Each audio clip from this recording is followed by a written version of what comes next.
Marines once had a recruiting slogan: "No one wants to fight, but somebody better know how." Today, as never before, winning the world economic combat depends on someone knowing how to do the hard work of innovating, enhancing, designing, and redesigning new goods and services, creating the kind of value some purchaser is willing to pay for. In India, in China, and elsewhere, engineers and technicians are being rigorously educated in numbers that dwarf those emerging from American campuses like this one. To maintain our national prosperity and leadership, you and those like you will have to be extraordinarily productive, person for person, pound for pound.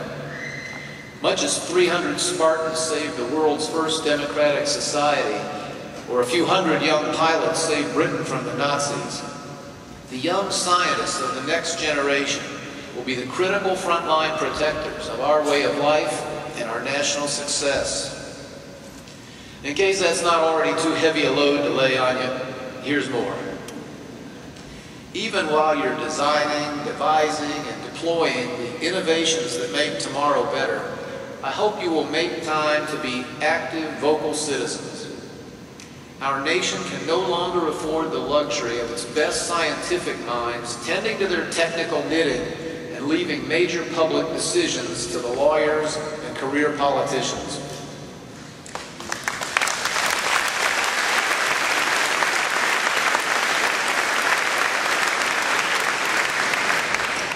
The U.S. Congress contains 8 times as many lawyers as scientists and engineers.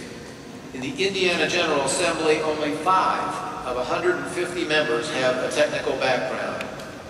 There's an endearing but risky tendency for people of science and engineering to concentrate so passionately on the work of invention that they absent themselves from major debates on which their expertise is sorely needed. I had a dream. A revolution erupted and the mob took all the most talented people to the guillotine. They put a banker in the stocks, but the blade didn't drop, and under the prevailing custom they had to let him go free. Then they put a star athlete under the blade, but the same thing happened. Then they brought a Rose-Hulman graduate to the scaffold. And as he put his head beneath the knife, he looked upward and said, "Wait, I think I see your problem."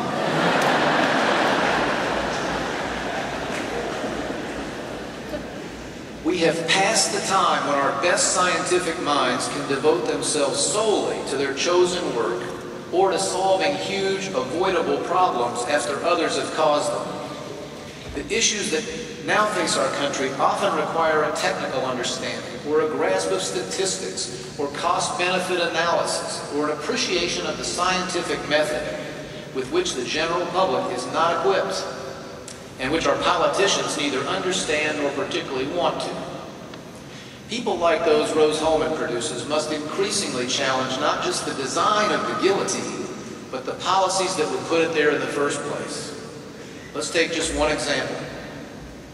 A relentless project has inundated Americans for years with the demand that we must drastically reduce the carbon dioxide we emit as a society. It is asserted that the Earth is warming, that this warming would have negative rather than positive consequences, that the warming is man-made rather than natural, that radical changes in the American economy can make a material difference in this phenomenon, and that utility bills in Indiana must double because no better or less expensive alternative to this possible policy is discussable. Well, all these contentions may be correct.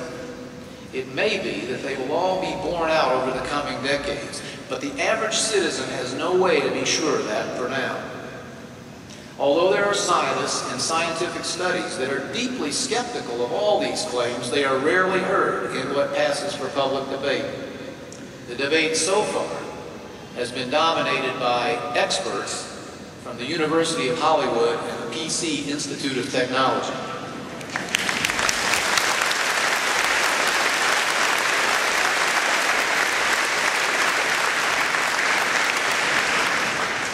Joining this discussion will take more than technical competence. It will take courage, too. In what has become less a scientific than a theological argument, Anyone raising a contrary viewpoint or even a challenging question is often subjected to vicious personal criticism. Any dissident voice is likely to be the target of a fatwa issued by one Ayatollah or another of the climate change theocracy, branding the dissenter as a denier for refusing to bow down to the, quote, scientific consensus. The late author and scientist Michael Crichton wrote witheringly of this pattern in a speech at Caltech. He said, "I regard consensus science as an extremely pernicious development that should be stopped cold in its tracks. Historically, the claim of consensus has been the first refuge of scoundrels. It is a way to avoid debate by claiming that the matter is already settled." He went on, "Let's be clear. The work of science has nothing whatsoever to do with consensus. Consensus is the business of politics. In science, consensus is irrelevant. What is relevant is reproducible results. The greatest scientists in history are great precisely because they broke with the consensus." He's right, of course.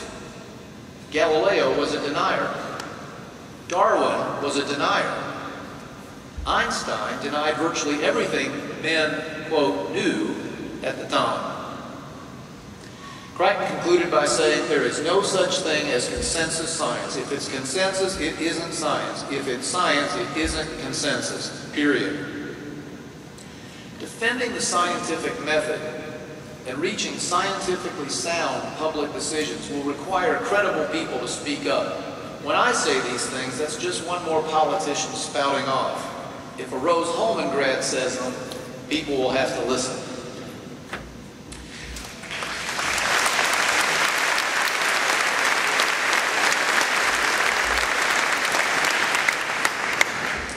Justice Louis Brandeis said that in a democracy, the highest office is that of citizen.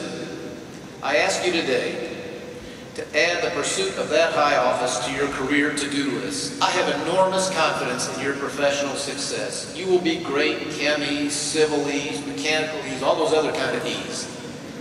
You will invent, innovate, and improve on the innovations of others. You will add value to society well beyond that added by all our societies, lawyers, celebrities, or, of course, mere governors.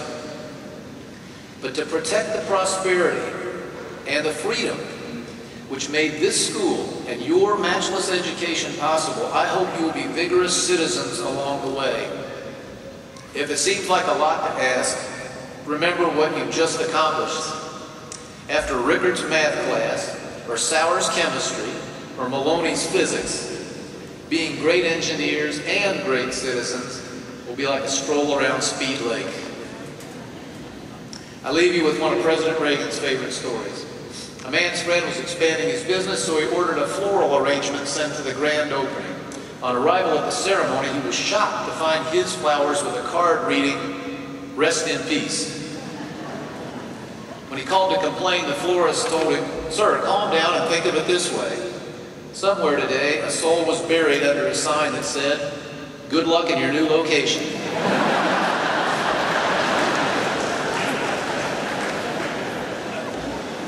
So that's what I wish you. Good luck in all your new locations, in all the places where I know you will practice both great engineering and great citizenship. Congratulations, good luck, Godspeed.